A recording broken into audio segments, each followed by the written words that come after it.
হচ্ছে নেপালে। আমাদের সাথে যখন নেপালিরা কাজ করতো, সে অনেক কম বয়সী ছিল, দেখলে বোঝা যায় যে 18, 19, 20 এরকম বয়স। তো আমি তাকে জিজ্ঞেস করলাম, ওর বাচ্চাও আছে। তো আমি তাকে জিজ্ঞেস করলাম, তোরা এত কম বয়সে কীভাবে বিয়ে করেছে? আমাদের দেশে তো 21 বছরের আগে বিয়ে করে অ্যালাউ নাই। তো তারা বলতেছে যে নেপালিরা কিন্তু খুব অলস, তারা কাজ করতে চায় না। তো তাদের ফ্যামিলি থেকে তাদেরকে আওয়াজ হচ্ছে খুব কম বয়সে তাদেরকে বিয়ে দিয়ে দেওয়া, কারণ যখন বিয়ে দিয়ে দিবে সে নিজের জন্য না হলেও তার ওয়াইফের জন্য হলেও সে কাজ করবে, সে কর্মজীবী হবে। যখন তার ফ্যামিলি বাড়বে, সে ফ্যামিলির রক্ষার জন্য হলেও তারা কাজ করবে, কর্মজীবী হবে।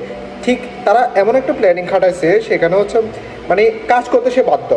তা আমাদের দেশের সরকার যদি কর্মসংস্থান খুলতে না পারে, তাহলে অন্তপক্ষে এই রেওয়াজটা, এই আইনটা করে দেওয়া যে ছেলে মেয়েরা স্বাবলম্বী হলে যে যখন প্রাপ্তবয়স্ক হবে তখন বিয়ে দিয়ে দেওয়া, তখন সে নিজের জন্য না হলেও তার ওয়াইফের জন্য হলে, তার ফ্যামিলির জন্য হলেও সে কাজ করবে।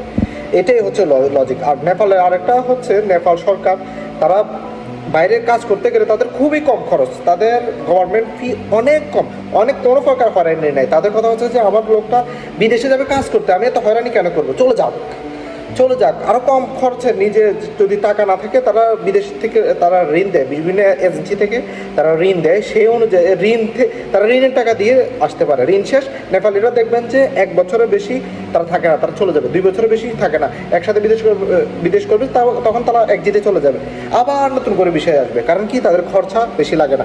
আমি এরকম অনেক নেপালের সাথে কাজ করছি, অভিজ্ঞতা হয়েছে। ঠিক আমাদের দেশের সরকার যদি কোনো এই ধরনের উদ্যোগগুলো নেয়, তাহলে আমাদের দেশ থেকে বেকার একদম চিরতরে বিদায় হয়ে যাবে। কার কাছে আমরা হাত পাততে হবে না।